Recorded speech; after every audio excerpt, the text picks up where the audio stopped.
I'm glad to have you here. Follow my story until the end and comment the city you're watching from. The valet had already gone.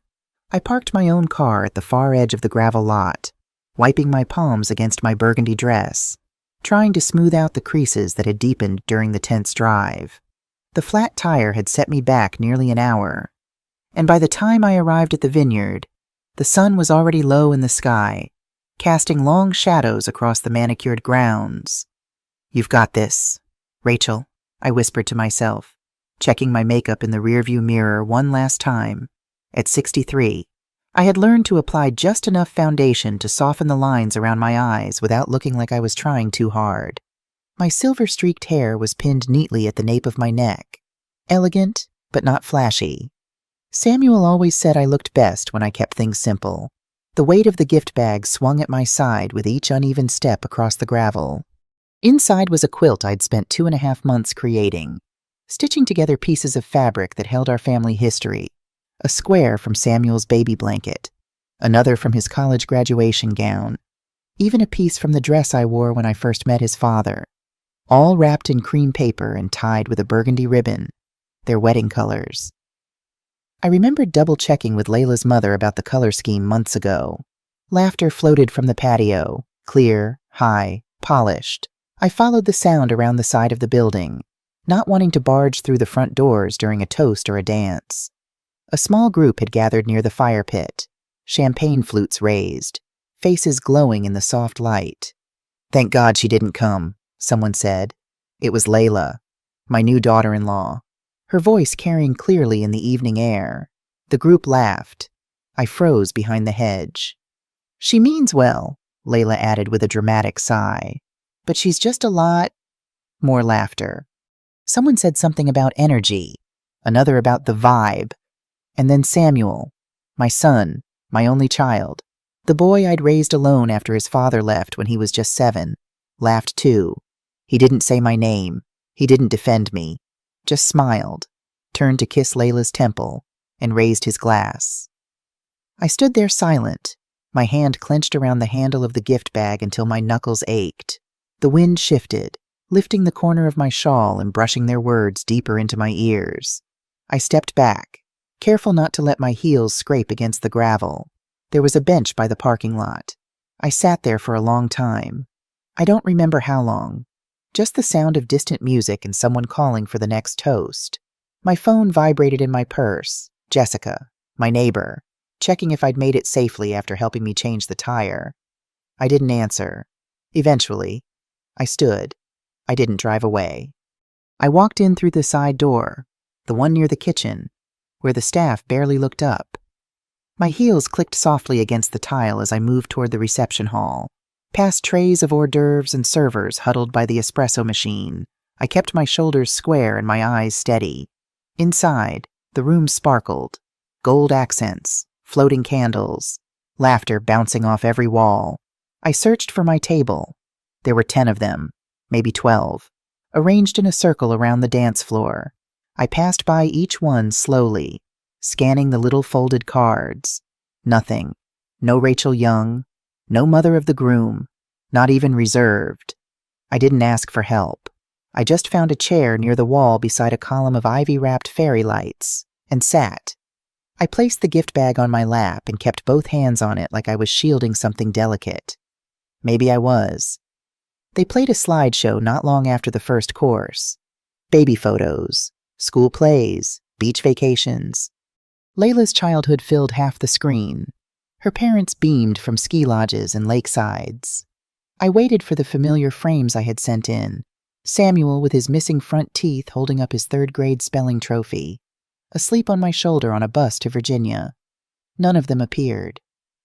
I watched closely. Every photo that had once included me had been cropped, trimmed, reframed. In one, I could even see my elbow in the corner, quickly replaced with a floral transition slide and a trumpet swell of music. The room applauded. I clapped once, maybe twice. Later, when the toasts began, Layla's mother dabbed at her eyes with a monogrammed handkerchief. Samuel stood to speak, voice warm and easy, and thanked everyone who helped us become who we are. He didn't look in my direction, The first dance followed. Samuel twirled Layla gently. Then he danced with Patricia Phillips, Layla's mother, a slow, practiced sway. Everyone smiled. No one came to my chair. Not a word, not even a glance. But I stayed because I needed to see how far they'd gone without me. I remember the day I sold my wedding ring. It was spring. The kind of late March day that still smelled like frost. I walked into a small jeweler 2 towns over with my hand clenched in my coat pocket. And when I opened it, the man behind the counter looked at the gold band and gave me a number. I nodded. I didn't cry. I just thought of Samuel standing on that college lawn months from now. Acceptance letter in one hand, future in the other. That money covered his deposit. He never knew. As I sat alone at the wedding reception, these memories flooded back, not as a weapon to hold against him, but as a simple truth I carried, the weight of years spent choosing him first. I sewed his prom suit myself the night before. Midnight, the dining table covered in fabric, pins in my mouth, coffee going cold beside me. He had asked late, said he didn't want to go, but then changed his mind when his friends found dates. I never told him how tired I was. I just smiled and ironed the lapel straight.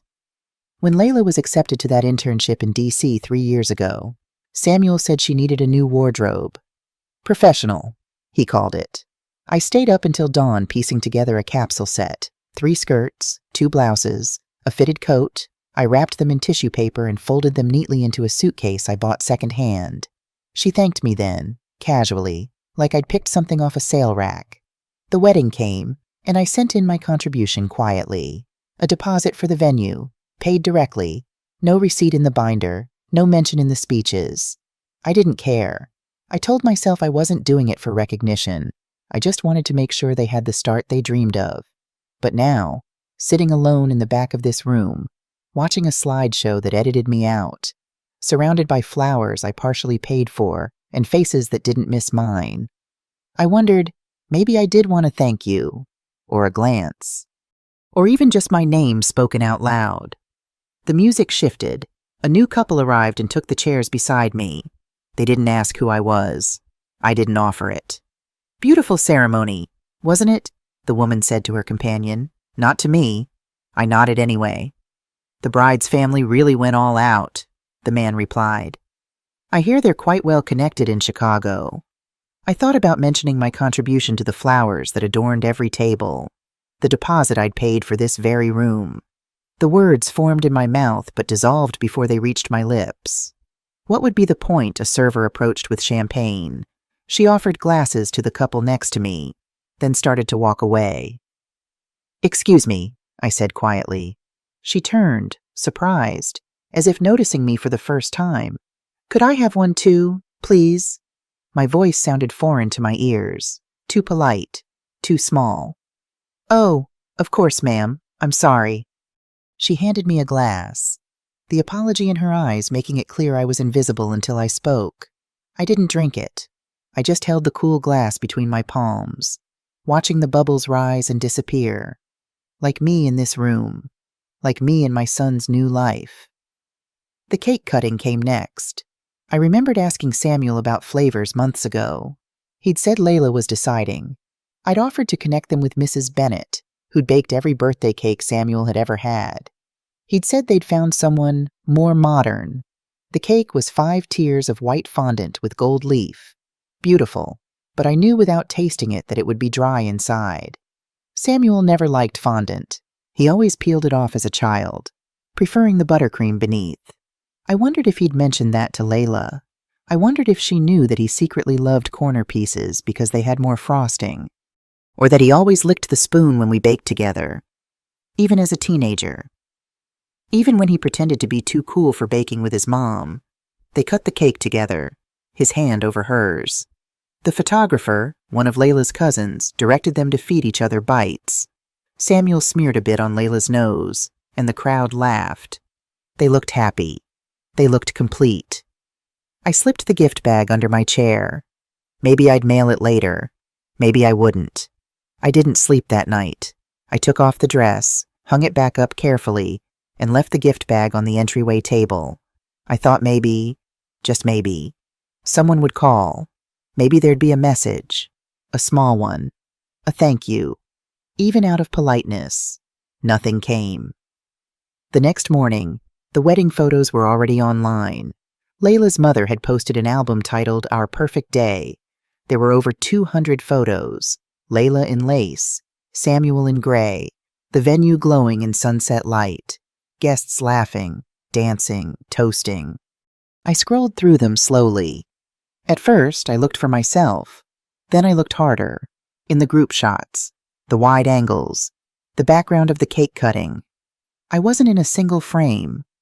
There was one photo, blurry, taken from a distance, where I could just barely see the outline of my shoulder.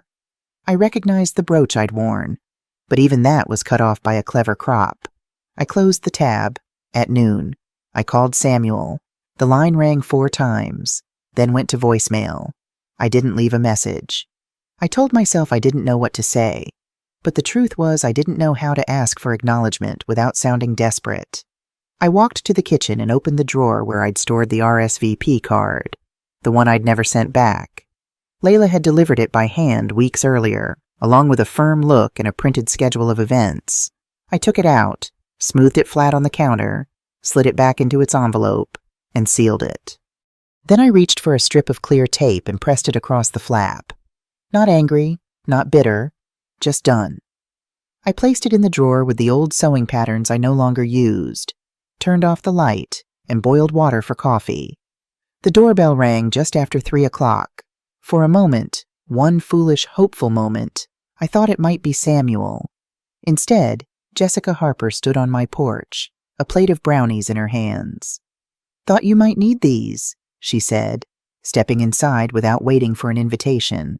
At 70, Jessica moved with the confidence of someone who had stopped caring what others thought decades ago. Her silver hair was cut in a practical bob, and she wore jeans with an oversized sweater despite the warm May afternoon. "The wedding was yesterday," she asked, though she knew perfectly well it was. She'd helped me pick out my dress. After all. "Yes." I took the plate and headed to the kitchen to make tea. Jessica followed. "And," she prompted, settling herself at my kitchen table like she'd done 1,000 times before. It was beautiful. The lie fell easily from my lips. Jessica's eyes narrowed. "Rachel Young, I've known you for 15 years. Don't you dare lie to me." The kettle whistled. I busied myself with mugs and tea bags, keeping my back to her. "They didn't have a place for me," I said finally, my voice steadier than I felt. "No table, no introduction, no acknowledgement." What? Jessica's voice sharpened. Samuel didn't do anything," I interrupted, turning to face her. "That's precisely the problem. He stood there while his wife toasted to my absence. He danced with her mother instead of me. My voice broke, and I pressed my lips together. Jessica was silent for a long moment. Then she pushed out the chair across from her with her foot. "Sit," she commanded, "and tell me everything." So I did. I told her about arriving late, about the conversation I'd overheard, about the slideshow and the missing place setting. I told her about the venue deposit and all the other times I'd given quietly without recognition. "I sound pathetic," I concluded, staring into my cooling tea. "No," Jessica said firmly. "You sound like a mother who loves her son more than he deserves right now." She reached across the table and took my hand. Her skin was cool and dry against mine. "What are you going to do about it?" she asked. I shook my head. "What can I do?" "He's made his choice." "Nonsense," Jessica snapped. "You didn't raise that boy to treat people this way, especially not you. I can't force him to want me in his life." "No," she agreed. "But you can stop waiting at the window for scraps of his attention." I smiled weakly. "Is that what I'm doing?" "You know it is." Jessica squeezed my hand. "Listen to me. Rachel, I lost David 10 years ago. The difference between us is that I didn't have a choice about being alone. You do." David, Jessica's husband of 40 years, had died suddenly of a heart attack while mowing the lawn. I'd been the one to call the ambulance when Jessica screamed for help. I'd sat with her at the hospital and helped plan the funeral. I knew what real loss looked like. "It's not the same," I protested. "No, it's not," she agreed. "What Samuel is doing is a choice, and you need to make one too." She stood up and walked to the kitchen window, looking out at my small garden where spring bulbs were just beginning to emerge. "Remember when Margaret's daughter tried to put her in that awful nursing home?" Jessica asked, changing the subject abruptly. Margaret was another neighbor, a widow in her 80s who lived 3 houses down. "Of course," I replied. "Her daughter wanted to sell the house." Jessica nodded. "And what did Margaret do?" I smiled, remembering. "She joined that senior advocacy group and found out her daughter couldn't legally make her move. Then she transferred the house into a trust." "Exactly," Jessica said, turning back to face me. "Margaret didn't sit around feeling sorry for herself. She took action." I understood what Jessica was trying to say, but my situation felt different. "Samuel isn't trying to take my house. No, he's taking something more valuable. Your dignity. Your place in his life." Jessica returned to the table. "So I'll ask you again, what are you going to do about it?" I didn't have an answer. Not yet. After Jessica left, I stood at my own kitchen window, watching as the shadows lengthened across my small backyard. The garden needed attention. The fence needed painting. For years.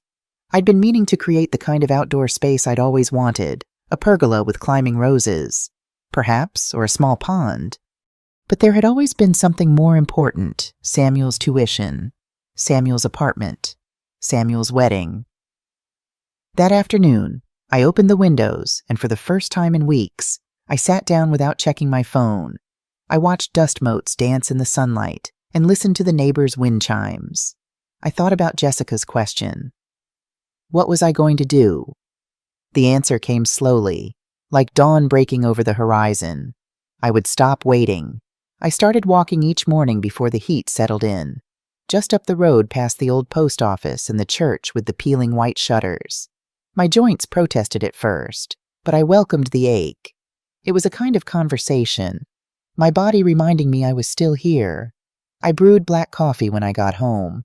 Strong, hot, no sugar. I drank it on the porch, legs tucked under the same quilt I'd once planned to give them. The gift bag still sat by the front door. I hadn't decided what to do with it yet. At first, I reached for my phone out of habit. I would scroll, checking if Samuel had posted anything new. Then I stopped, not out of spite, but exhaustion. The quiet felt cleaner. I didn't message. I didn't comment. I let my side of the line go still. The second Thursday after the wedding, I walked past the community center and saw a flyer taped to the window. Textile Workshop, Beginners Welcome. I pulled the tab with the number and signed up the next day. It was a small group, 4 women, 1 man, and a young girl, no older than 20, who said she wanted to learn real sewing, not TikTok stuff. I brought my own needles and wore the thimble my mother had given me. The instructor, Olivia Waters, was younger than me, maybe early 50s, with arms covered in colorful tattoos that peeked out from her rolled-up sleeves. Her gray hair was streaked with purple, and she spoke with the kind of confidence that made everyone lean in to listen. "Sewing isn't just about joining fabric," she told us on that first day. "It's about joining stories. Every piece you create carries your energy, your intention." The man in our group, Marcus Jenkins, laughed at this. "I just want to fix my own jeans," he said. Olivia smiled. "Start with the practical, end with the magical. That's the way it always goes." I liked her immediately. After class, I stayed to help clean up and ended up volunteering to teach a session the following week on quilting techniques. They asked what name I preferred on the sign-up sheet. I paused a second before writing it. Rachel Young. Not Mom, not Mrs. Young, just me. In the evenings, I cooked what I liked. I let dishes sit in the sink overnight if I didn't feel like scrubbing them. I lit a candle some nights. Not for anyone else. Just because I liked the flicker. The phone stayed quiet. They didn't ask where I'd gone. They didn't seem to notice at all. And still, each day felt a little more mine. The kind of day I hadn't made space for in years. Mrs. Halpern mentioned it in passing while we were both weeding the shared strip between our yards. She's glowing, she said, squinting toward her phone screen. Lauren posted the announcement this morning. You must be over the moon.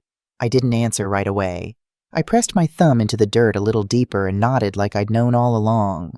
The post had gone up hours earlier. I hadn't seen it. I hadn't been tagged. There was a photo, later, when I looked it up myself, of Samuel and Layla standing in front of a whitewashed fence, holding a tiny pair of sneakers between them. The caption read, "Coming this fall." 3,000 likes, dozens of comments, no mention of a grandmother. I sat on my back step for a long time that evening, dirt still under my fingernails, thinking about this new person who would share my blood but perhaps not my name. Would they crop me out of their photos too? Would they even take photos with me? The quilt I'd made for the wedding still sat by the door. I retrieved it now, unwrapping it carefully, running my fingers over the stitches. In that moment, I decided I would make something new, not for Samuel and Layla, but for the child. Something they couldn't edit out or replace with something more modern. 2 weeks passed before Samuel called. The number lit up my screen around dinner time. I let it ring twice before answering.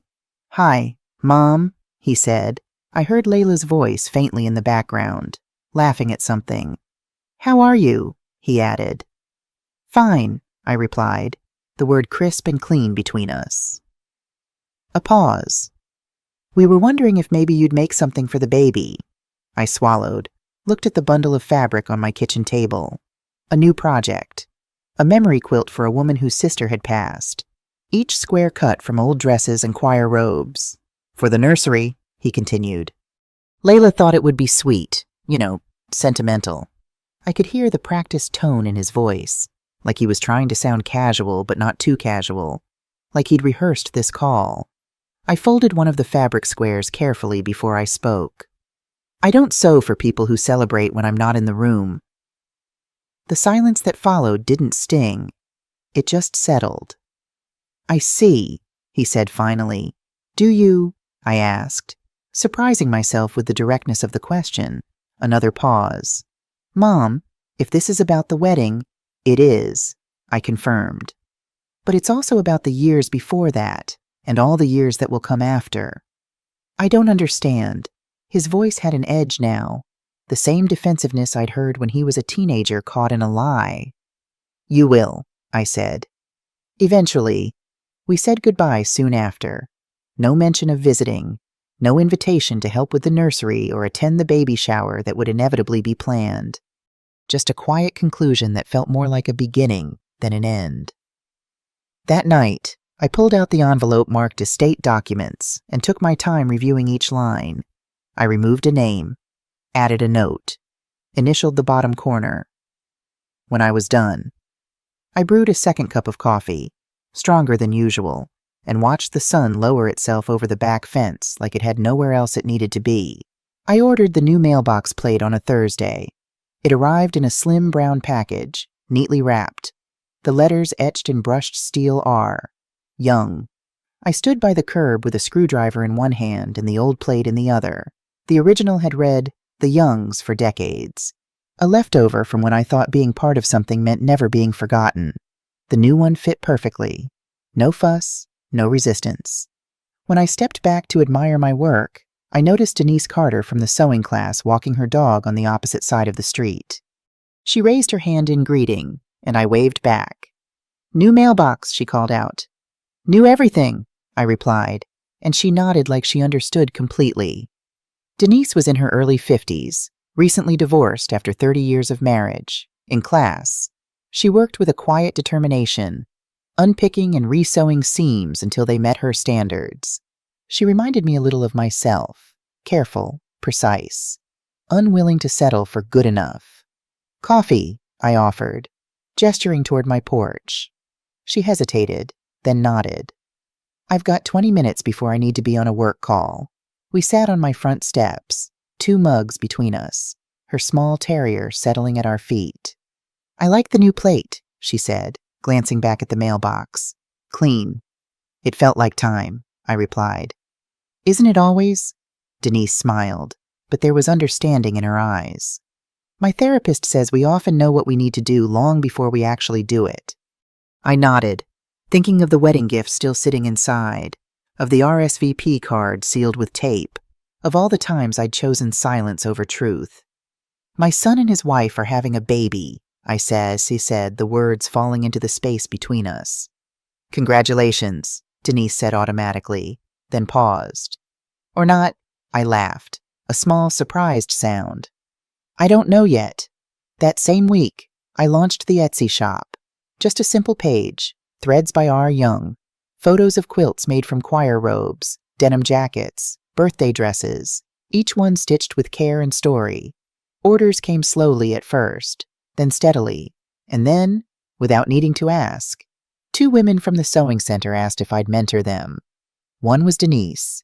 The other was a young mom who whispered that sewing was the only thing that made her feel like herself again after her twins were born. I said yes without hesitation. On Saturday mornings, we worked in the corner of the community room near the windows. I taught them how to bind corners, how to match threads to memory. We didn't talk about husbands or children unless we wanted to. Some days we just sat and let the hum of the machines fill the silence. You have a gift for this, Denise told me one morning as she watched me demonstrate a particular stitch. Not just the sewing, the teaching. I felt something warm unfurl in my chest.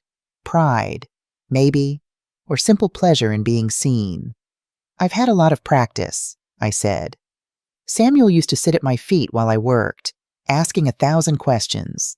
It was the first time I'd mentioned him to the group. Denise's hand stilled over her fabric. Your son? She asked. I nodded. He used to love watching the machine, said it sounded like a tiny train. The memory was sweet, unmarred by recent events.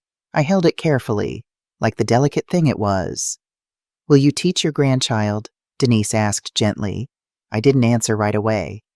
The question hung between us, neither heavy nor light, just present.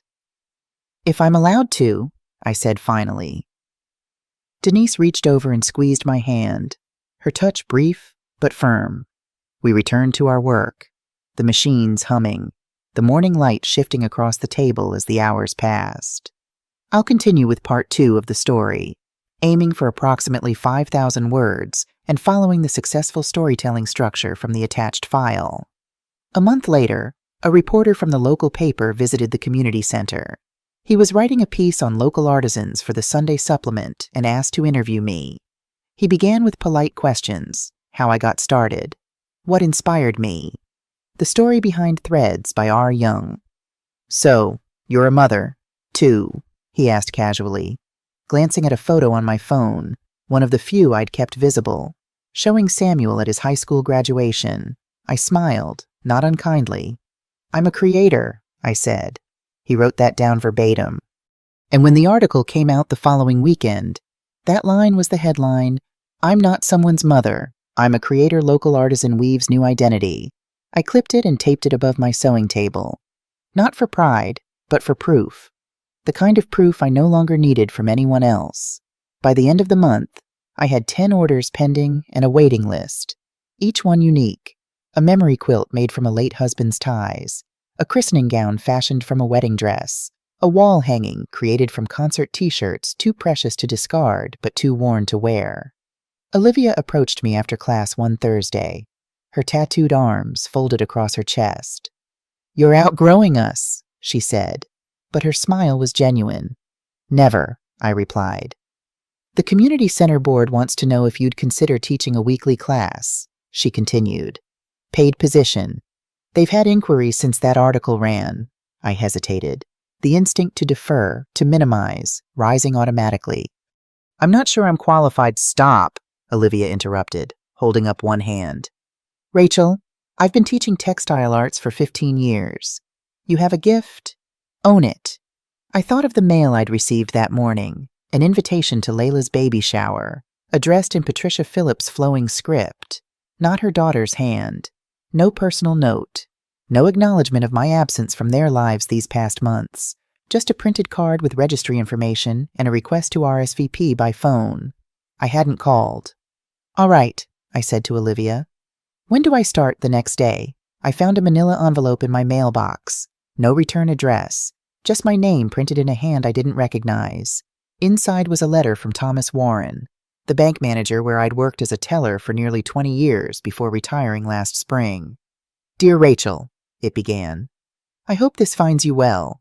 I recently came across some old photos while clearing out my office and thought you might like to have them. Enclosed were several photographs from company picnics and holiday parties. Me at my desk, laughing with coworkers. Me receiving an award for 20 years of service. Me at the retirement party I'd barely attended, wanting to rush home to finish the alterations on Layla's bridal shower dress. At the bottom of the envelope was a business card with a handwritten note. I saw your article in the paper. Your work is beautiful. Perhaps we could have coffee sometime, Tom. I remembered Thomas, quiet, professional, always kind but slightly distant in the way supervisors often are. He'd lost his wife to cancer a few years back. I'd sent a condolence card with a small quilted bookmark enclosed. Nothing elaborate. I didn't think he'd even noticed. I set the card on my kitchen counter and went about my day, thinking I'd respond later. But as evening fell, I found myself picking it up again, running my thumb over the embossed letters of his name. I wondered what had made him reach out now, after all this time. The next morning, I called the number on the card. Rachel, Thomas said, his voice warmer than I remembered from our office interactions. I'm glad you called. We met at a small cafe downtown the following afternoon. Thomas had aged well. His hair was fully silver now, but he carried himself with the same quiet dignity I remembered. He wore a blue sweater over a crisp white shirt. No tie. Retired life seemed to suit him. I hope you don't mind me reaching out, he said after we'd settled with our coffees. When I saw your article, something just clicked. I always admired your work ethic, but I never knew about your artistic talents. They were always there, I said. Just backgrounded for a while. Thomas nodded, understanding in his eyes. Life has a way of doing that, doesn't it? Pushing parts of ourselves to the side while we focus on what seems more urgent.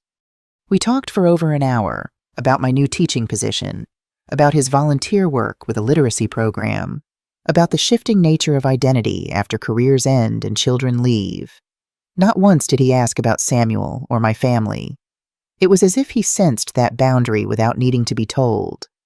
As we were preparing to leave, he hesitated, then said, I'd like to commission a piece, if you're open to it, a wall hanging for my daughter's new home, something with elements from her childhood. I felt a spark of excitement at the challenge. I'd be honored, I replied. Tell me about her. Walking home, I felt lighter than I had in months. There was something freeing about being seen as a person separate from my roles, not as Samuel's mother or a retired bank teller, but as an artist with skills worth commissioning. That evening, I started sketching designs for Thomas's wall hanging. As I worked, my phone buzzed with a text from an unknown number. Mom, it's Samuel. Please call when you can. I set the phone down and continued sketching. An hour passed before I finally picked it up again and dialed his number. Mom, he answered on the first ring. Did you get the shower invitation? I did, I replied, keeping my voice neutral. Are you coming? He sounded nervous, almost childlike. I took a breath. I don't think so. Samuel. Silence stretched between us, taut as thread. Is this still about the wedding? He asked finally, frustration edging into his voice. Because if it is, it's not just about the wedding, I interrupted. It's about respect. It's about being erased. Erased, Mom. No one's erasing you.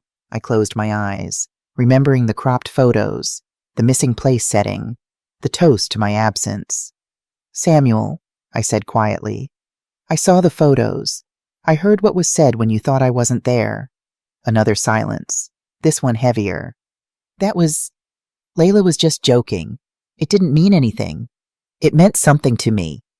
I heard him take a sharp breath. So you're punishing us by not coming to the shower, punishing your grandchild before they're even born. The manipulation was so transparent I almost laughed. The old me would have backpedaled, would have apologized, would have shown up with a handmade gift and a smile, pretending nothing had happened. Instead, I said, I'm not punishing anyone. I'm choosing how I spend my time and with whom. When you and Layla decide to treat me with basic respect, we can revisit our relationship. This isn't like you, Mom, Samuel said, his voice hardening. You've changed. Yes, I agreed. I have. After we hung up, I sat at my sewing table for a long time, hands perfectly still on the fabric before me. I was aware of a strange doubling sensation, grief for the relationship we'd had, and a quiet, growing certainty that its ending might be necessary for something new to begin. I returned to my sketching, but the lines kept blurring. Finally, I set the work aside and pulled out a fresh piece of fabric, soft, cream-colored cotton perfect for a baby's sensitive skin. I began cutting shapes without a pattern, working by instinct and memory. By midnight, I had the beginnings of a small quilt, not for Layla's shower, not even as a gift to be acknowledged, but as a silent promise to a child I might never know. 2 days later, Jessica appeared at my door with a folder tucked under her arm and a determined expression. We're going out, she announced. I have orders to finish, I protested. They'll wait, Jessica said, already turning back toward her car. This won't. Curious despite myself, I grabbed my purse and followed her. We drove in silence to a small cafe on the other side of town, not the one where I'd met Thomas, but a newer place popular with the college crowd from the community college. What are we doing here? I asked as we claimed a table by the window. Jessica didn't answer immediately. She ordered coffee for both of us, then carefully opened the folder she'd brought. Do you remember when you helped me organize David's papers after he died? She asked. I nodded. We'd spent weeks sorting through insurance policies, investment accounts, and property deeds. David had kept meticulous records, but the sheer volume had been overwhelming for Jessica in her grief. You taught me something important, she continued. You said, always know what you have so others can't tell you what you don't. She slid a piece of paper across the table. It was a printout of an email exchange between Samuel and someone named Kyle Bennett. The subject line read, Remom's house. My stomach tightened as I skimmed the contents. Samuel was asking this Kyle, apparently a real estate agent, about property values in my neighborhood. Specifically, my home's potential worth if it were to be updated and put on the market soon. Where did you get this? I asked, my voice barely audible. Jessica's eyes were steady on mine. Margaret's grandson works a tea at that real estate office. He saw Samuel's name and remembered him from when he used to mow your lawn in high school. I read the email again, hoping I'd misunderstood, but the words were clear. Samuel was exploring selling my house, which was fully paid for, which had been my anchor for 30 years, which I had no intention of leaving. This doesn't mean, I began, but couldn't finish the thought. Maybe not, Jessica conceded. But coupled with this, she handed me another printout, this one from a social media post by Layla from 3 months ago, before the wedding. House hunting again, Sam thinks we should consider his mom's neighborhood. So much potential with those older homes, especially when they're inherited #future plans, #real estate dreams. The coffee Jessica had ordered arrived. I wrapped my hands around the warm mug, needing its solidity. They're assuming I'll leave them my house, I said slowly. That's why they invited me to the shower. They're worried I might change my will. Jessica didn't confirm or deny. She didn't need to. The evidence was clear enough. What else is in that folder? I asked. Information, Jessica replied, passing me several more pages. About living trusts, about estate planning, about protecting your assets so they go where you want them to go. Margaret's not the only one who can be strategic.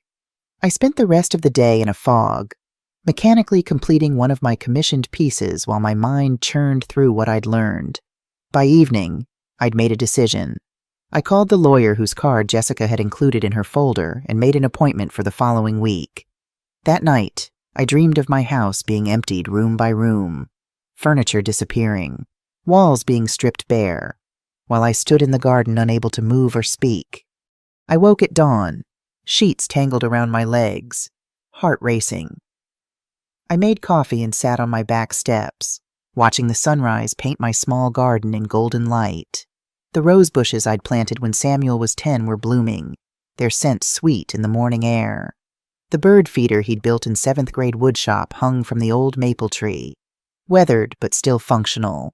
This place held my history, not just as Samuel's mother, but as Rachel Young, the woman who'd taught herself plumbing when the bathroom sink leaked and there was no money for a professional, the woman who'd painted every room herself, choosing colors that made her happy, the woman who'd created a home, not just a house. I would not let it be taken for granted. Not by Samuel, not by Layla, not by anyone.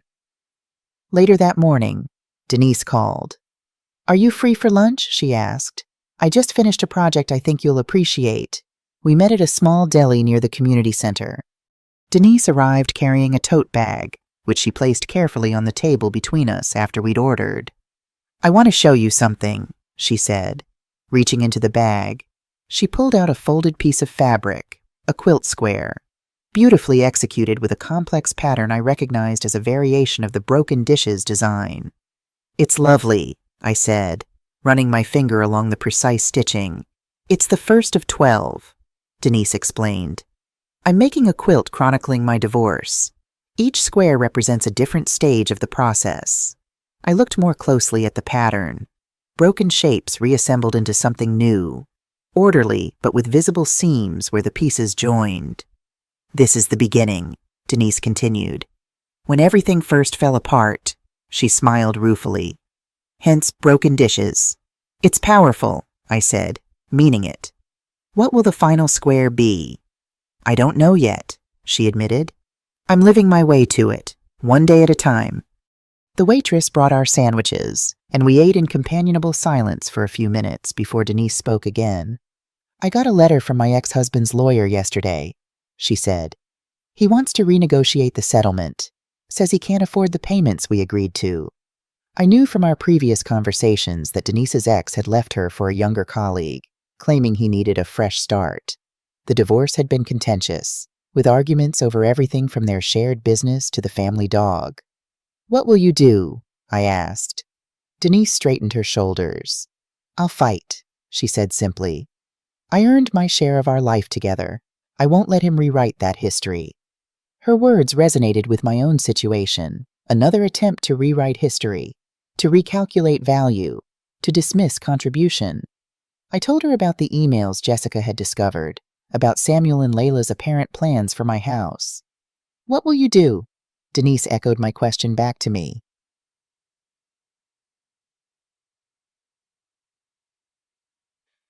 I thought of the lawyer's appointment, of the sealed RSVP card, of the new name on my mailbox. "I'll fight too," I said. Just more quietly, we finished our lunch, two women planning battles on separate but parallel fronts. As we were leaving, Denise touched my arm. "Rachel," she said, "remember that broken dishes can become something beautiful, but only if you're the one doing the reassembling." I carried her words with me as I walked home, turning them over in my mind like smooth stones. The idea that brokenness could be not just repaired but transformed, not erased or hidden, but incorporated into a new design, felt both challenging and hopeful. At home. I found another text from Samuel. "Mom, Layla really wants you at the shower. It would mean a lot to her. To us." I didn't respond immediately. Instead, I pulled out the baby quilt I'd started and continued working, each stitch a small act of reclamation. I would finish it, not for the shower, not as a public gesture, but as a private one, a way of acknowledging the child without compromising my own boundaries. As evening fell, I finally replied to Samuel, "I wish you both well with the shower. My gift will arrive separately." His response came quickly, "So you're really not coming?" It wasn't a question, so I didn't treat it as one. I set my phone aside and returned to my sewing. The next day, Thomas called to check on the progress of his daughter's wall hanging. Our conversation was easy, meandering from art to books to his recent trip to visit his grandchildren in Arizona. Before hanging up, he hesitated, then asked, "Would you like to have dinner sometime? Nothing fancy, just dinner." I surprised myself by saying yes without hesitation. We arranged to meet the following weekend at a small Italian restaurant downtown. I spent more time than I'd like to admit choosing what to wear, eventually settling on a deep blue dress I'd made years ago but rarely worn. It had pockets and a neckline that flattered without revealing too much. I felt good in it, confident in a way that had nothing to do with who might be looking. Thomas was waiting when I arrived, standing when he saw me approach the table.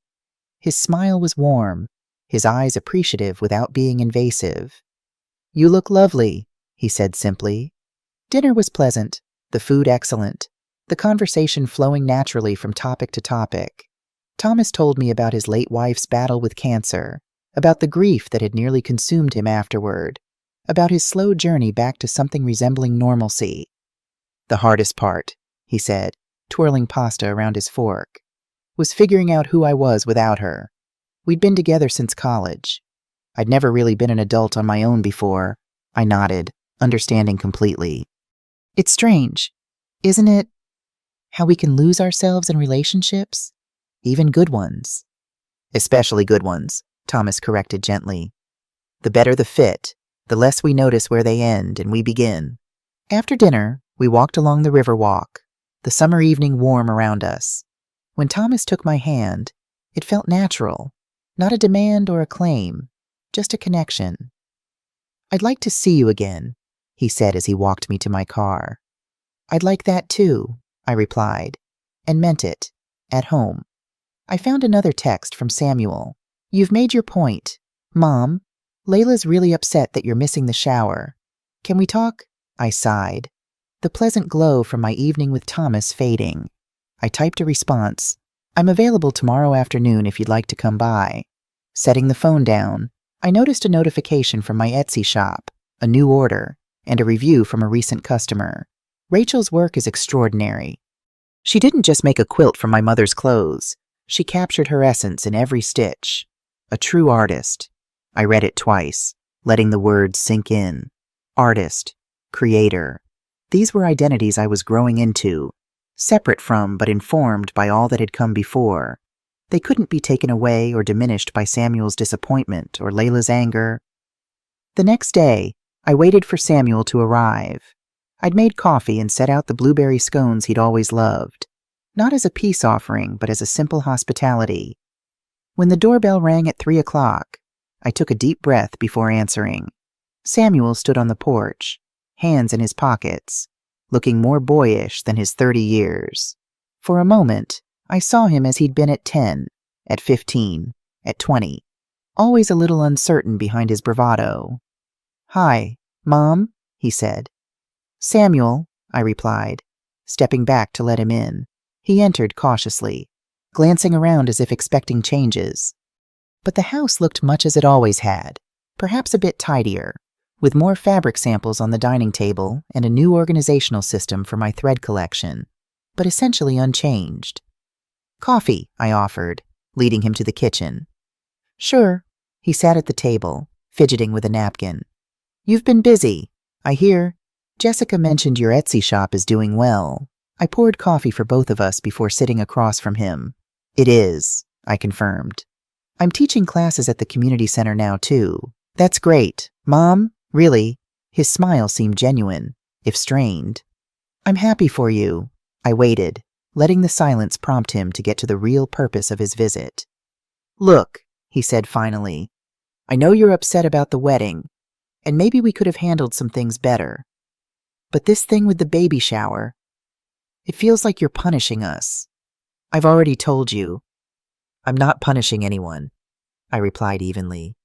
"I'm making choices about how I spend my time and energy."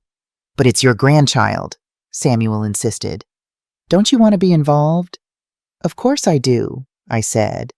"But being involved doesn't mean accepting disrespect. It doesn't mean pretending the wedding never happened or that I wasn't deliberately excluded."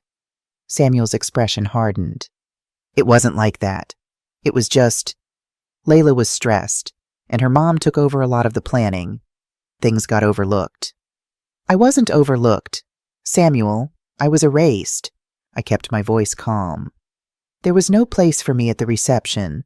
My photos were cut out of the slideshow, and you and Layla toasted to my absence by the fire pit." His face paled. "You heard that?" "I did."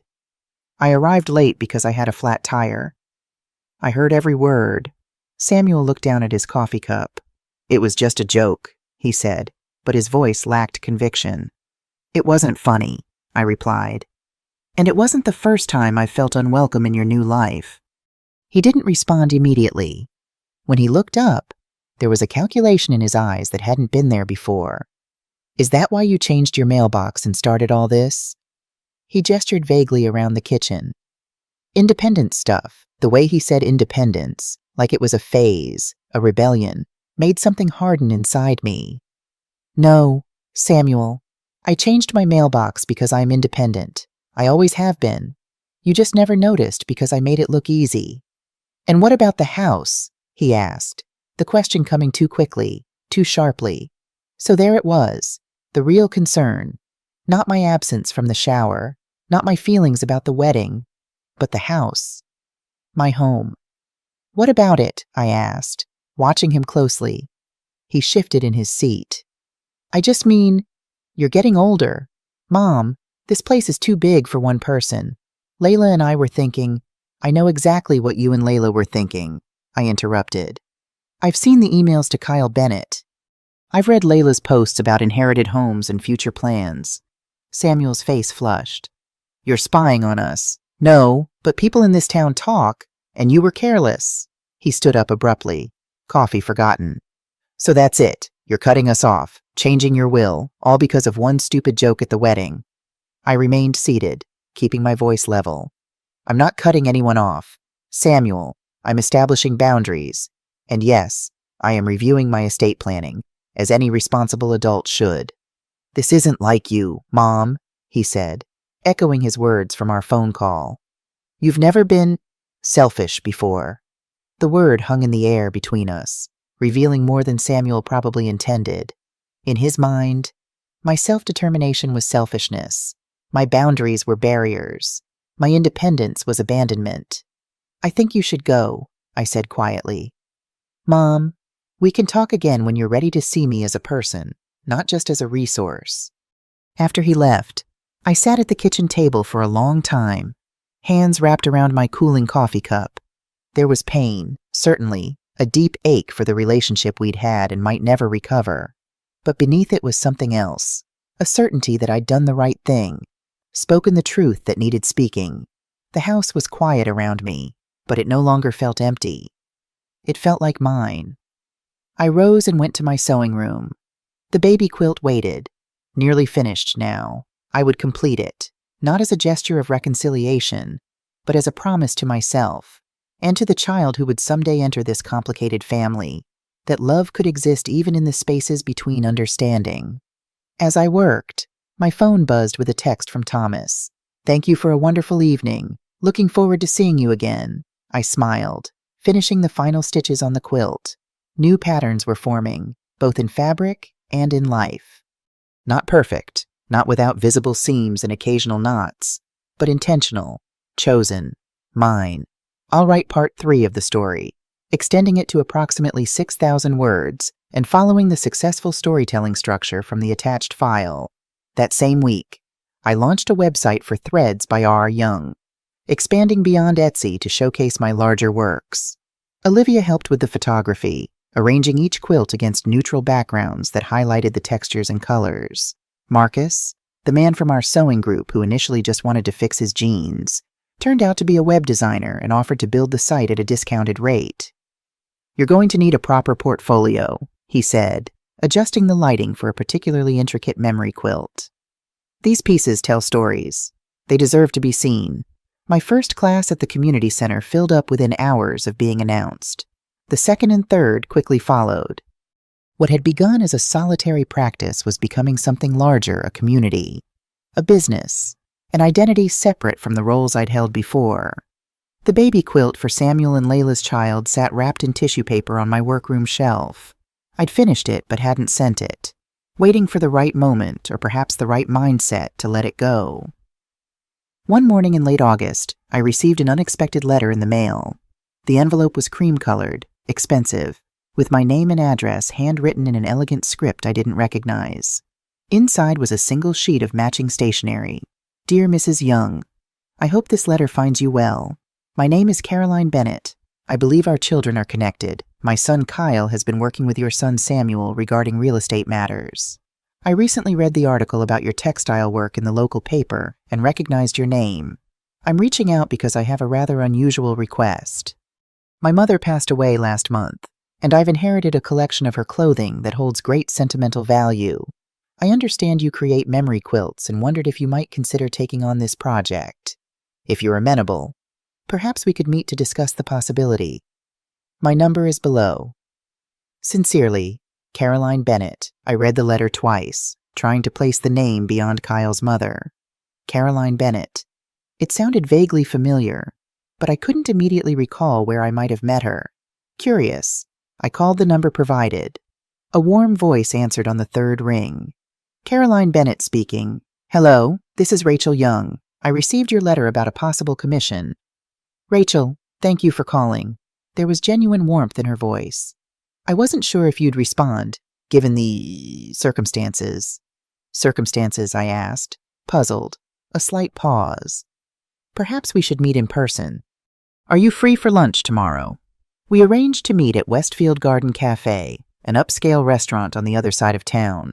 I hadn't been there in years, not since a retirement dinner for one of the bank managers. It was the kind of place where lunch often stretched to 2 hours, and the waitstaff knew fine wines by vintage. I arrived 10 minutes early. Dressed in one of my better outfits, a slate blue dress with a handmade scarf I'd woven myself. The hostess led me to a quiet corner table where a woman was already seated. Caroline Bennett rose as I approached. She was perhaps a few years older than me, elegantly dressed in cream linen, her silver hair styled in a sophisticated bob, but it was her eyes that caught me sharp, intelligent, and somehow familiar. Rachel, she said, extending her hand. Thank you for coming. It's been a very long time. I shook her hand, still trying to place her. I'm sorry. Have we met before? She smiled slightly. Briefly, very briefly. At Westridge High School, 1978. I was Caroline Winters then. I dated James Young for about 6 months before he met you. The name clicked into place with a jolt of recognition. James Young Samuel's father, the man who'd swept me off my feet at 19 and disappeared by the time I was 27, leaving me with a mortgage, a 5-year-old son, and a collection of broken promises. You're that Caroline, I said slowly, taking my seat. James mentioned you once or twice. I'm sure he did, and not kindly. Her smile turned wry. James had a talent for making each new woman in his life believe all the previous ones were somehow defective. I didn't know how to respond to that. James had indeed painted his ex-girlfriends as clingy, demanding, unstable, all the things he later accused me of being when he left. I hope you don't mind me reaching out, Caroline continued, opening her menu. When I saw your article, I felt, I'm not sure, a connection. Perhaps a loose end that might need tying. And your son Kyle is the real estate agent working with Samuel, I said, pieces falling into place. Small world. Caroline's expression shifted slightly. Yes, that's actually part of why I wanted to meet. Kyle mentioned some concerns about the nature of Samuel's inquiries. The waiter approached to take our orders. Caroline selected a salad and sparkling water. I chose the same, suddenly not very hungry. When we were alone again, I asked, what kind of concerns? Caroline folded her hands on the table. Kyle has been in real estate for 15 years. He has a good sense for when situations are ethically complicated. He felt uncomfortable with Samuel's questions about your property. Because Samuel doesn't own my house, I supplied. Precisely. Caroline nodded. Kyle initially assumed Samuel was acting on your behalf, but certain comments suggested otherwise. When the article mentioned you were Samuel's mother, Kyle connected the dots and came to me. I took a sip of water, processing this information. And the commission you mentioned in your letter, is that real? Or just a pretext? Oh, it's very real, Caroline assured me. My mother did pass away last month, and I do have her clothing. I've seen your work online, it's extraordinary. But yes, I admit I had another motivation for reaching out. Our salads arrived. giving me a moment to gather my thoughts. Why was this woman essentially a stranger, and one connected to a painful chapter in my past involving herself and my family matters, as if reading my thoughts? Caroline said quietly. James did to me what he later did to you, left me for someone else, claimed I was too much, made me question my own perceptions. I was younger than you were, no child involved, but it took me years to rebuild my sense of self. She speared a piece of lettuce, then set her fork down without eating. When Kyle told me about Samuel's behavior, I heard echoes of James, the entitlement, the manipulation, history repeating itself in the next generation. I felt a defensive response rise. Samuel wasn't James. The situations weren't comparable, but something stopped me.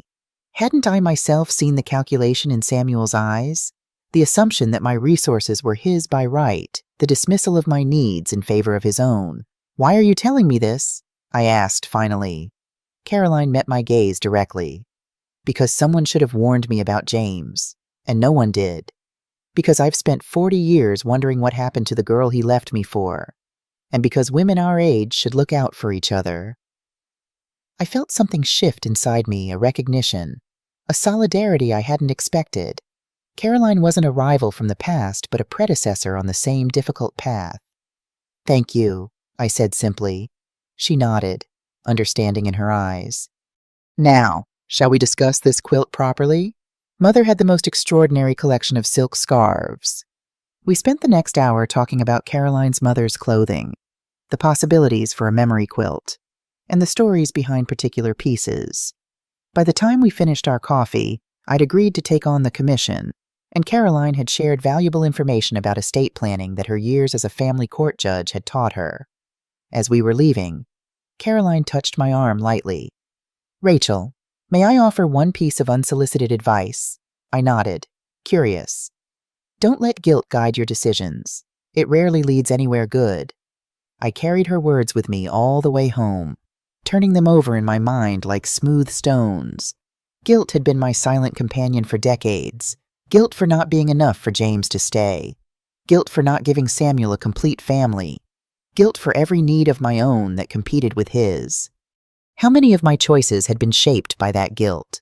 How many boundaries had I failed to set because I felt I didn't deserve them? That evening, I received a text from Layla, the first direct communication from her since the wedding. Baby shower on Saturday. It would really mean a lot to Samuel if you could be there. We can put everything else aside for one day. Can't we, for the baby? In the past, that appeal would have worked. I would have set aside my hurt, painted on a smile, and shown up bearing gifts, determined to prove I wasn't the difficult one. But Caroline's words echoed in my mind. Don't let guilt guide your decisions. Instead of immediately responding, I called Jessica. If you were planning to attend Layla's baby shower, I said when she answered, I'd appreciate if you could deliver something for me. You're not going? Jessica asked, though she didn't sound surprised. No, I replied. I'm sending the quilt I made, but I won't be there myself. Good for you, Jessica said firmly. I'll drop it off with a card. Anything particular you want it to say? I thought for a moment. Just with love, Rachel. Nothing more. After hanging up, I texted Layla back. I've sent a gift with Jessica, wishing you a wonderful shower. Simple, direct, no apologies. Her response came quickly. So you're really not coming? Samuel was right. You have changed. I set my phone down without replying. Yes, I had changed. And for the first time in a very long time, that change felt like growth rather than loss. The next morning, I checked my email to find a message from an unfamiliar address, Megan met Wilson at BerryTimesOnline.com. The subject line read, Interview Request, Feature on Local Artists. Dear Ms. Young, my name is Megan Wilson, and I'm a features writer for Berry Times Magazine. We're putting together a special issue on local artisans who have reinvented themselves in their second act of life, and your name came highly recommended. Would you be willing to be interviewed for our Creators section? The piece would include professional photography of both you and your work, with a focus on your journey from banking to textile arts. Please let me know if you'd be interested in participating. We're hoping to schedule interviews for early next month. Best regards. Megan Wilson. I stared at the screen, a mix of emotions washing over me. Pride at being recognized, uncertainty about being so public. A quiet thrill at the phrase, second act of life, as if acknowledging that my story wasn't over, merely turning a page. Before I could talk myself out of it, I hit reply and accepted the invitation. I spent the morning working on Caroline's commission, carefully cataloging the scarves and clothing she'd brought over the day before. Each piece told a story: a silk scarf from Paris, a cashmere sweater worn thin at the elbows, a beaded evening purse from the 1960s. As I worked, I thought about legacies, about what we leave behind, about the objects that carry our essence after we're gone. My phone rang just after noon. Thomas. I was wondering if you might be free for dinner tonight, he said when I answered. Something came up yesterday that I'd like your advice on. We arranged to meet at his house the first time I'd been invited there. I'd drive over at 6, bringing a bottle of wine and the samples for Caroline's quilt in case Thomas had input on the design. His home was in an older neighborhood across town, a modest but well-maintained brick ranch with a beautifully landscaped garden. Thomas greeted me at the door, casually dressed in khakis and a soft blue button-down. I hope you like grilled fish, he said, leading me inside. It's about the only thing I can cook with any consistency. The interior was warm and inviting, comfortable furniture, bookshelves lining one wall, family photos arranged on another. One corner of the living room held a baby grand piano, its polished surface reflecting the evening light. It was Helen's, Thomas said, noticing my gaze. She played beautifully. I keep it tuned, though no one plays it now. There was no sadness in his voice, just a quiet acknowledgement of what had been. I found it touching that he kept this piece of his late wife present in his home, honored but not enshrined. Over dinner, which was indeed excellent, Thomas explained what he wanted my advice on. I've been asked to join the board of the Community Foundation, he said, refilling our wine glasses. It would mean a significant time commitment, but also the opportunity to direct resources to projects I believe in, like the Community Center's arts program. You should absolutely do it, I said immediately. Your financial expertise would be invaluable, and the foundation needs people who understand the value of arts education. Thomas smiled, seeming pleased by my enthusiasm. I was hoping you'd say that. There's something else, though. He hesitated. If I take this position, I'd like to establish a small grant program for textile arts, and I'd like you to help design it. I set my fork down, surprised. Me, but I'm hardly an expert. I've only been teaching for a few months. You bring a perspective they need, Thomas insisted. You understand what it means to discover a creative voice later in life, how transformative that can be. His eyes met mine. How essential. The word resonated through me. Essential. Not frivolous or indulgent or secondary, all words I'd unconsciously applied to my creative pursuits for years. Essential. Like breathing. I'd be honored, I said finally, after dinner. We sat on his back porch with coffee, watching fireflies rise from the garden as darkness fell. The evening was warm, the conversation easy. When Thomas reached for my hand, it felt natural to let him take it. Rachel, he said quietly, I want you to know that I'm not looking to replace what I had with Helen, or what you had before. I'm too old to pretend one life can substitute for another. What are you looking for? I asked. He considered the question seriously. Companionship, joy where we can find it, a third act worth living. I smiled at the echo of the email I'd received that morning. A third act, I repeated. I like that. When Thomas kissed me goodnight at my car, it felt like both an ending and a beginning, the gentle closing of one chapter and the opening of another, yet to be written. Driving home, I found myself thinking of Samuel and Layla's baby shower, which would be happening in just a few days. I imagined the scene: Patricia Phillips organizing games, Layla opening gifts, Samuel playing the proud father-to-be, a tableau I would have once been desperate to join, willing to accept any terms just to be included. Now I felt a curious detachment.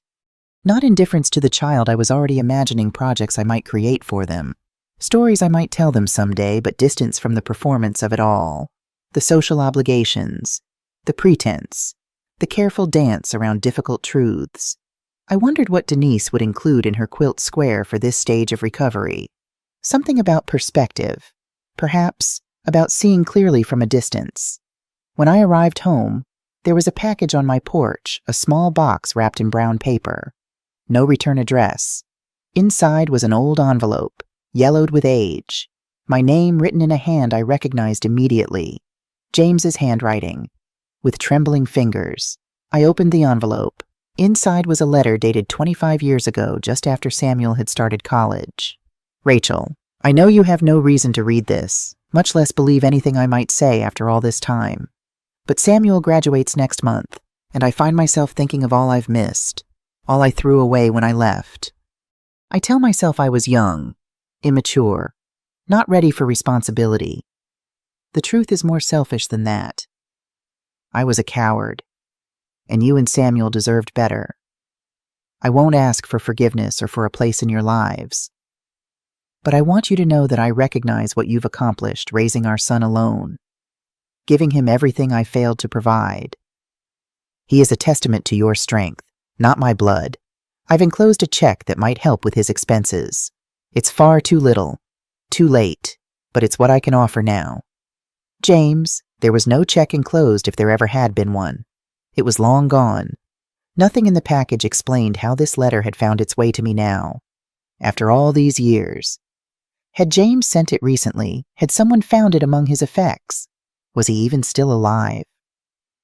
I set the letter aside, unsettled but not devastated.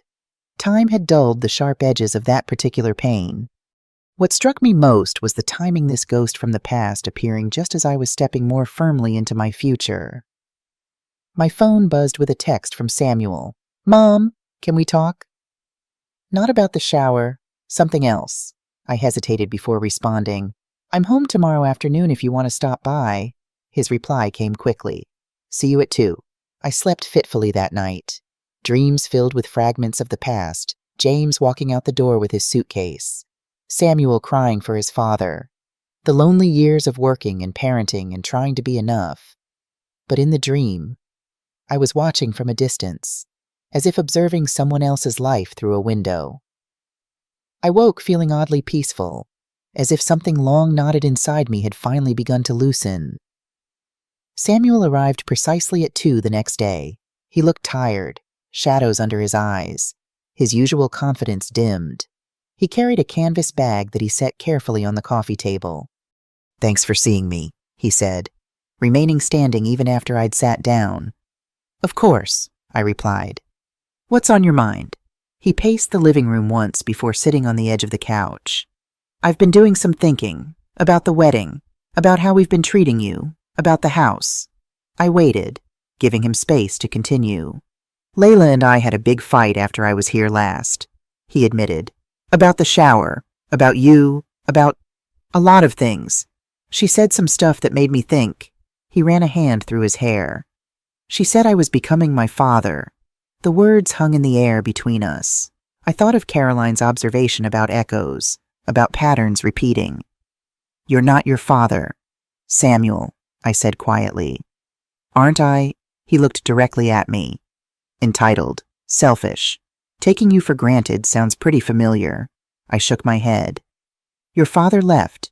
You're here, trying to have a difficult conversation. That's already different." Samuel reached for the canvas bag, opening it carefully. "I found these when we were packing for the move to the new house. I'd forgotten I even had them." He pulled out a stack of fabric, not random pieces, but items I recognized immediately. The blanket I'd made for his first dorm room, the pillowcase embroidered with his college mascot, the tie I'd sewn for his first job interview. "You kept these," I said, surprised. "All of them," he confirmed, laying each piece on the coffee table. "Everything you ever made for me. Even the stuff I pretended not to like because it wasn't cool enough for a teenager." I touched the edge of the dorm room blanket, remembering the nights I'd stayed up to finish it before he left, wanting him to have something of home in that strange new place. "I don't know when I started taking you for granted," Samuel continued. "It happened so gradually I didn't notice. But looking at all these things, thinking about all the time and love that went into them," his voice cracked slightly, I've been an ass. Mom. I couldn't argue with that assessment, but I didn't affirm it either. Instead, I asked, "What changed?" Samuel was silent for a moment. "Layla's pregnant," he said finally. "I'm going to be a father, and suddenly I'm terrified of repeating patterns, of being to my child what my father was to me, or worse, what I've been to you lately." He looked down at his hands. "I found out Kyle Bennett is Judge Bennett's son. She called me to her office yesterday." I raised my eyebrows, surprised. Caroline hadn't mentioned planning to confront Samuel. "She told me about Dad," Samuel continued, "about how he treated her. Then you, about patterns of behavior." He met my eyes. "And she showed me a letter, from Dad to you, written when I was in college. Did you ever get it?" I glanced at the side table where I'd placed James's letter the night before. "Just last night, actually. A strange coincidence." "Not a coincidence," Samuel admitted. "Judge Bennett had it. Apparently Dad gave it to her for safekeeping years ago, afraid you'd throw it away if he sent it directly. She held on to it all this time, then decided I should see it before giving it to you." I tried to process this information. Caroline had orchestrated this entire sequence: our lunch, the confrontation with Samuel, the delivery of James's letter. Why? As if reading my thoughts, Samuel said, "She told me she was trying to break a cycle, that sometimes it takes an outside perspective to see patterns we're too close to recognize." He leaned forward. "Mom, I'm so sorry. For the wedding, for the shower, for everything. I've been so focused on my new life with Layla that I forgot who helped me build the foundation for that life." The apology was sincere. I could see that. But something still felt unresolved. "And Layla?" I asked. "How does she feel about all this?" Samuel shifted uncomfortably. "She's processing. She grew up differently than I did. Her family has a certain way of doing things, expectations about status and appearances. It's been hard for her to understand our relationship." "And the house?" I pressed. "The inquiries to Kyle Bennett." Samuel had the grace to look ashamed. "That was wrong, completely wrong. We got caught up in this idea of the perfect family home, and Layla's mom kept saying you'd probably want to downsize anyway, that it would be a win-win." He shook his head. "No excuses. It was presumptuous and disrespectful." I nodded, accepting the acknowledgement without needing to rub salt in the wound. "And now we've bought a place across town," he said. "A fixer-upper. But it has good bones. We close next week." He hesitated. "And I've told Layla that our relationship with you needs to change, that you deserve better from both of us." "How did she take that?" Samuel smiled slightly. "Better than I expected, actually. I think the pregnancy has shifted her perspective too. She's been asking questions about what you were like as a mother, about how you managed on your own." He looked at the pile of fabric items on the table. "I told her about all this, about how you always found a way to make things special, even when money was tight." I felt a warmth bloom in my chest, not the desperate need for approval I'd carried for so long, but a simpler pleasure in being seen, being remembered accurately. "I'd like us to start over," Samuel said. "Not pretending the past didn't happen, but building something better moving forward, especially with the baby coming." I considered his words carefully. The hurt of the wedding hadn't disappeared, nor had the wariness that had developed over months of feeling marginalized. But the person sitting before me now seemed more like the son I'd raised, thoughtful, capable of growth, willing to acknowledge mistakes. "I'd like that too," I said finally. "But it will take time and effort from both sides." Samuel nodded, relief visible in his expression. "That's fair. More than fair." He glanced at his watch. "I should go. Layla has a doctor's appointment in an hour." He stood, hesitating before adding, "Would you consider coming to dinner next week at the new house?" "Nothing fancy. Just a new beginning?" I smiled. "I'd like that." After Samuel left, I sat looking at the pile of fabric he'd returned, tangible evidence of years of love expressed through my hands. Each piece held memories, some sweet, some bittersweet. Together, they formed a kind of timeline of our relationship, not perfect, not without missing pieces and rough edges, but enduring, I thought of the baby quilt I'd finished, now on its way to the shower with Jessica. I'd created it during a time of hurt and distance, yet it still contained love in every stitch. Perhaps that was the truest testament to what it meant to be a mother, the ability to love through the difficult spaces, to create beauty even from pain. My phone buzzed with a text from Thomas. "Thinking of you today. Dinner tomorrow." I smiled as I typed my reply. "Yes. My place this time I'll cook." Then a message from Olivia. Magazine called about the feature. They want to shoot next week. You ready for your close-up? Ms. Young. And finally, an email notification. A new order for my largest commission yet. A memorial quilt for a family who'd lost their patriarch, incorporating pieces from 6 decades of his life. I looked around my living room at the sewing projects stacked neatly in one corner, at the framed article above my desk, at the new business cards printed with R. Young Textile Artist. This space that had once been defined by what was missing a husband, a complete family, was now filled with what I'd created: a business, a community, a self. The baby arrived 3 weeks early, a girl, 7 pounds, 2 ounces, with Samuel's chin and Layla's eyes. They named her Eliza Grace Young, and despite the lingering tensions, I was among the first people Samuel called. "She's perfect, Mom," he said, his voice thick with emotion. "Absolutely perfect." I visited the hospital the next day, bringing a small gift, not the quilt, which had been delivered at the shower, but a tiny knitted cap I'd made in the pastel colors Layla favored. I'd embroidered the baby's initials on the edge, a small personal touch. Layla was propped up in bed, looking tired but radiant. She nodded when I entered. Not quite welcoming, but not hostile either. Progress of a sort.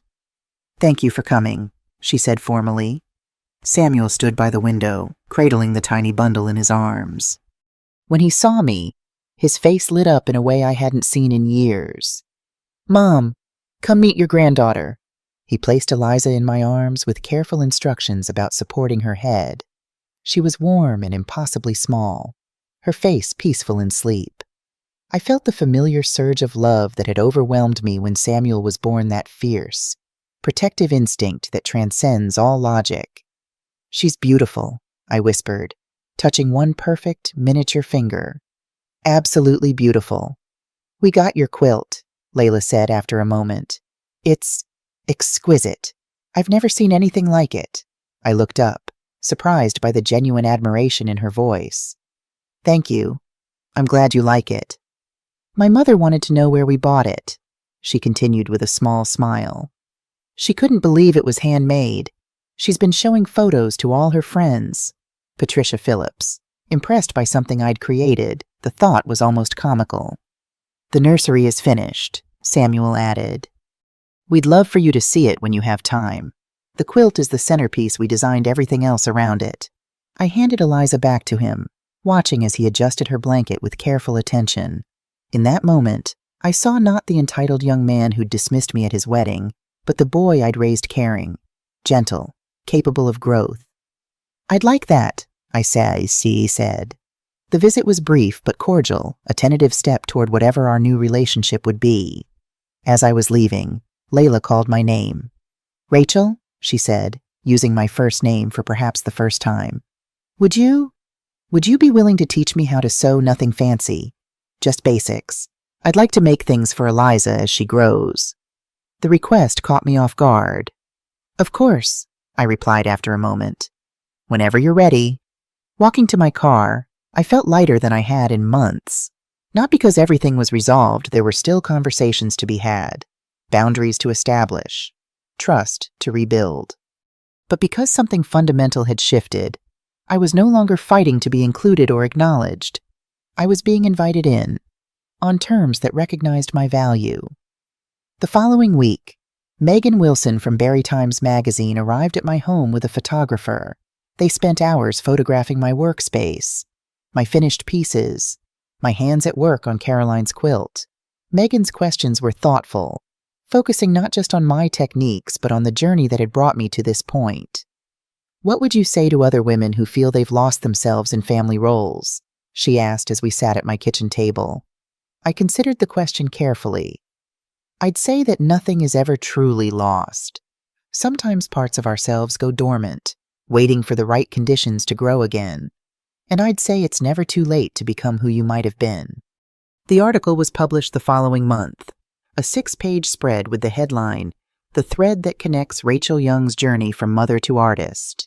The photos were beautiful, capturing not just my work, but something of the spirit behind it, the patience, the attention to detail, the honoring of what had come before. Orders flooded in after the publication, more than I could possibly accept. I began keeping a waiting list and raised my prices to reflect the true value of my time and expertise. No one complained. If anything, the demand increased. Olivia suggested I take on an apprentice. "You can't keep working these hours," she said during one of our regular coffee meetings. "You need help, and there are plenty of people who would love to learn from you." I thought of Denise, who had completed her divorce quilt with a final square she called New Horizon, a sunrise pattern in vibrant colors. I thought of the young mother from our sewing group, who had started creating children's clothes with scraps from her own outgrown garments. I thought of Layla, who had attended one lesson so far, struggling with basic stitches but determined to continue. "You're right," I said to Olivia. "It's time to expand." That same day, I received a call from the Community Foundation. They were establishing the Textile Arts grant program Thomas had proposed, with funding for classes, materials, and mentorship opportunities. They wanted me to serve as the program's first director. It would mean developing curriculum, selecting participants, overseeing projects, the board chair explained. A significant commitment, but one we believe would benefit the entire community. I accepted without hesitation. Thomas took me to dinner to celebrate, beaming with pride when I told him the news. Our relationship had deepened over the months, comfortable, supportive, without the desperate intensity of youth, but with a steadiness I'd never known before. "I have something for you," he said as we finished dessert. He handed me a small, wrapped package. Inside was a beautiful silver thimble, clearly antique, with delicate engraving around the band. "It was Helen's grandmother's," Thomas explained. "Helen would have wanted it used, not stored away as a memorial. When I saw you working on that difficult section of Caroline's quilt last week, I thought of it. I was touched beyond words, not just by the gift itself, but by the thought behind it, the acknowledgement that things meant to be used should be used, that life was for the living." "I'll treasure it," I said simply. The next day, I hung a sign beside my porch light, "Studio of our young textile artist," not for show, but for truth. The daffodils bloomed early that year, and the air held that soft warmth that makes you forget winter was ever cruel. I baked lemon muffins, not cake, and set out a small table under the awning. No RSVP list, no dress code, just whoever wanted to come. Denise brought iced coffee. Hannah, the young mother from the sewing group, brought her toddler and a sketchbook filled with designs. Olivia arrived with fabric samples for the upcoming class. Thomas came later, bringing Caroline Bennett, who had become a friend as well as a client. Samuel and Layla stopped by briefly, Eliza sleeping peacefully in her carrier. They didn't stay long. They had dinner plans with Layla's parents, but their presence felt like a bridge being rebuilt, one careful plank at a time. We didn't talk about missing people or past hurts. We talked about plans, about books we hadn't finished, about fabric dye and color theory. No one interrupted. No one performed. At one point, Olivia asked about my family, gesturing toward the door where Samuel and Layla had just left. I smiled and said, "Still in progress." That answer didn't feel empty anymore. Later that night, I tidied up slowly, folded the chairs, washed the mugs, left the sign on the porch, lit glowing soft gold against the dark. Inside, I passed the shelf where I kept the wedding RSVP. The flap still sealed. Tape yellowed slightly at the edges. I used to pause there every time I walked by, let my fingers rest on the envelope like it might still offer something. Now, I reached for it one last time, holding it briefly before placing it in the recycling bin, not as a gesture of forgiveness or forgetting, but of moving forward, of choosing what to carry and what to set down. The house was quiet around me, filled with projects in various stages of completion. Caroline's quilt spread across my work table, awaiting final touches. A small jacket for Eliza that I was embroidering with tiny birds. Fabric samples for the grant program, labeled and organized by texture and weight. On my desk sat a letter from the editor of a national craft magazine, inquiring about a possible feature. Beside it, an invitation to speak at a regional textile arts conference. And a card from Thomas. Its message simple but profound, to the journey ahead. I no longer waited for invitations from people who never meant to include me. I no longer explained my absence or justified my presence. The sign on the porch said enough. The name was mine, and it stayed even after others had stopped using it. I looked around the room at the evidence of a life rebuilt, at the threads connecting past to present to future. Not perfect, not without visible seams or occasional crooked stitches, but authentic, whole, mine. What would you do if you were in my place? Have you ever had to rebuild yourself after loss or disappointment? Comment below. If you enjoyed this story, check out The Inheritance He Never Expected and When She Found Her Voice, 2 other stories that channel viewers love.